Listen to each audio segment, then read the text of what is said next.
Good evening and salutations, my YNR fans. So, the scene with Lily and Nikki.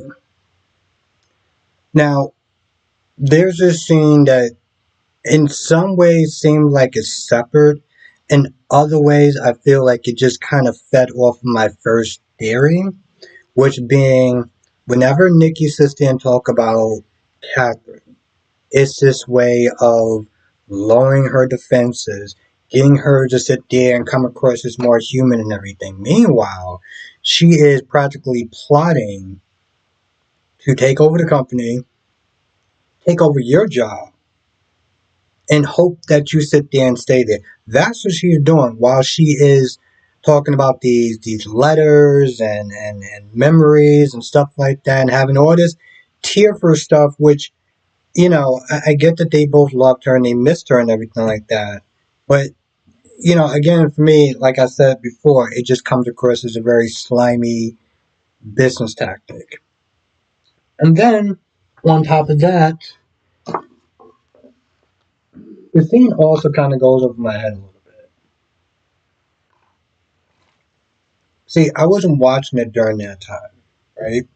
Let's just then say this was during the hospital and they talked about Edward and they talked about Lila.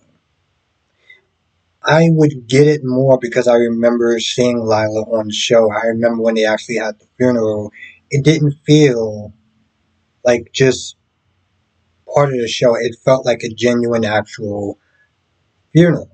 So it was just one of those scenes where some of it just kind of went over my head because I wasn't there in the beginning to sit there and really see her and see the love and admiration that people had for her. Now, I don't understand why Lily is not telling Nikki that she got fired. All she's saying is, "Oh, I'm not going to sit there and let Billy ruin my vision." What vision? You don't work there anymore. Like, I'm pretty sure they probably just cleaned out your side of the office. Like, what are you talking about? What vision are you talking about?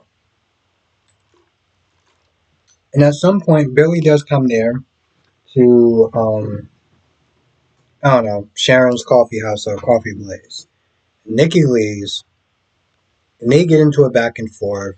Lily's all like, "Oh, well, I'm going to sit there and fight, and I'm going to sit there and have my lawyer fight, and this isn't the end, and it's not over, and everything like that." I'm like, bro, it's over, and all that posturing and everything like that. All of that is for show, and let's be honest, I don't think that he should really be that concerned. He can fire you. Yes, he has to sit there and pay out your contract, but he can fire you. But just to sit there and cover his bases, he calls somebody to try to get legal or whatever to make sure that, she doesn't have any wiggle room to get back into that company because he ain't letting it happen. He is not letting it happen. From the previews, it looked like Chance is jumping ship as well, which is like, okay, so you're going to jump ship and do what? You're going to go back to being a cop? Because, I mean, to be honest, this whole being a business person just always felt off to me. I haven't watched it that long, but, like, when he left to do the corporate thing, it was like, what? And now you're just like, oh, I think I may be leaving. At this point, maybe you could just leave the shelter. How about that? How about you just leave altogether? Um, Seeing how they're not going to try to make this character interesting. Um, Sally and Billy. Billy isn't there giving Adam a lot of smoke. Isn't there saying you deserve better, this, that, and the third. Just really just kind of just remaining on them. But Sally's like, let's not sit there and try to act like Chelsea is totally blaming Sally. She's not.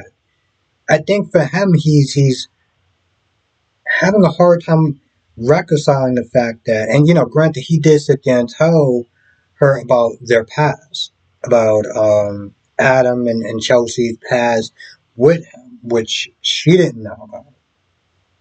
Now, just makes it even more realer.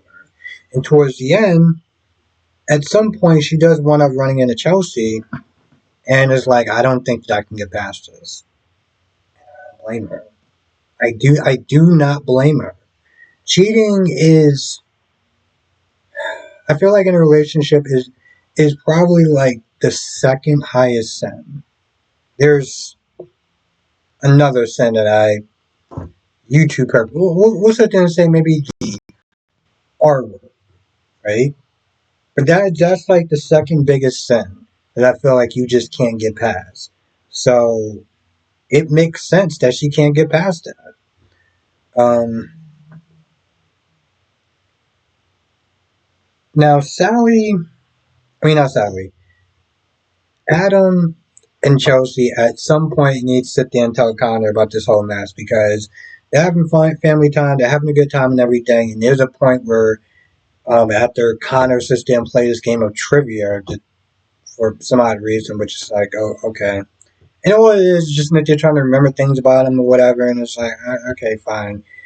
Um, but then he gets to a point he talks about a breathing exercise, and pretty much he wants Adam to, I think give Sally a massage or do something as far as touching her. Like, whoa, whoa, whoa, whoa, yeah.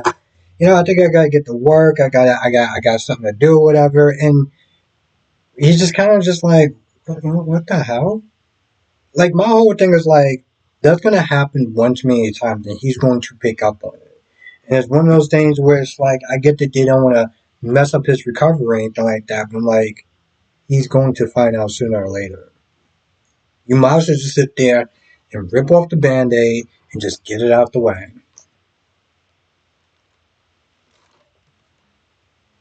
Now, Nate runs into Victor, and Victor's like, why don't you sit down and have a drink with me or whatever, and just really insist on it. Now, one of the things he did sit there and say to Nate, which, back then when Nate and Victoria were going out, they had this whole clinic thing, and he had this plan to sit there and see who he couldn't trust. Nate only offered, hey, why don't you sit there and go to a faraway clinic where they can treat you? Because, you can do this in-house thing or whatever, but it's not going to give you the best chances as far as making a full recovery. He looked at that from a doctor's point of view. And I couldn't believe, because, granted, Victor, he was like, oh, yeah, you can't be trusted, blah, blah, blah, blah, blah. You want to sit there and separate from me from my company. To do what? To do what? I mean, like Victor said, you are never going to sit there and sit in that seat as long as your name, your name not being Newman. So I don't even understand how you got to that point, but Victor is a dick. So I expect that level of stupidity from him. What I did not expect is that people, fans, there was some people that actually was like, yeah, he wanted to sit there, he just wanted power, and yeah, he tried to sit there and separate this man from from his company. I'm just like, what? Like, I mean, I get that people have a different sensitive pain, but sometimes when stuff goes so left, it boggles my mind. Anyway, he brought that up, and they was like, "Yeah, you know what? I don't need to be here.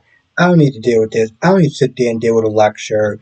Or you bringing up some old ish that happened a long time ago that you just came across as a dick about." And I was glad that I left that company.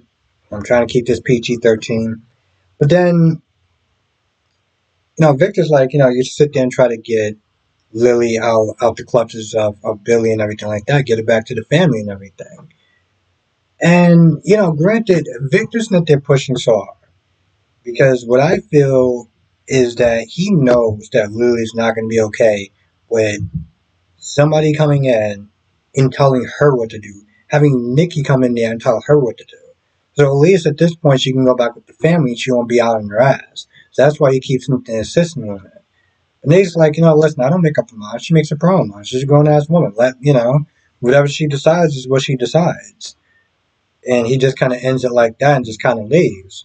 And as much as I like Victor, he stayed and dealt with him way longer than I or anybody else who does not have the patience to deal with that man. At some point, Lily does sit there and talk to Victor. And I think I said this on Friday. When you're calling for Victor Newman's help, you done hit rock bottom. You know your ass gonna hit rock bottom when you gotta practically call the devil at this point to try to help you out with whatever situation that you're in.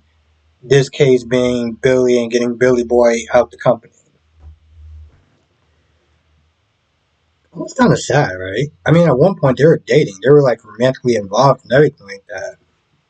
Now he's firing her. She's plotting to sit there and oust him. Like, I mean, I get it's a soap opera and everything like that, but it's like, damn. I don't think I would ever actually do that to one of my exes. Even the people, even the ones that I don't like, I think I just would not.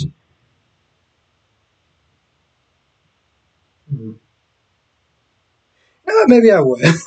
Maybe on some level, I mean, the ones I really don't like, maybe those ones I would probably do. So I take that whole sentence back. Anyway, that is the gist of the episode. Now, I might have missed a couple of things here or there, but if I miss anything, you know what to do. Come to the live stream tonight, 8 p.m. Eastern, 5 p.m. Pacific. We'll talk about all the shows, General Hospital, Days of Our Lives, Born and Beautiful, Young and Restless. If you could share this video, it would definitely help. Um, Instagram, Facebook, TikTok, YouTube, whatever. Um, I definitely love talking about YNR. I know there are fans, a lot of fans of YNR, because for some odd reason the numbers are better on Young and Restless than General Hospital, and that still boggles my mind. But yeah, if you could do that, that would definitely help. Otherwise, write your comments down in the comment section below, and hopefully I'll see you in the next video and live stream.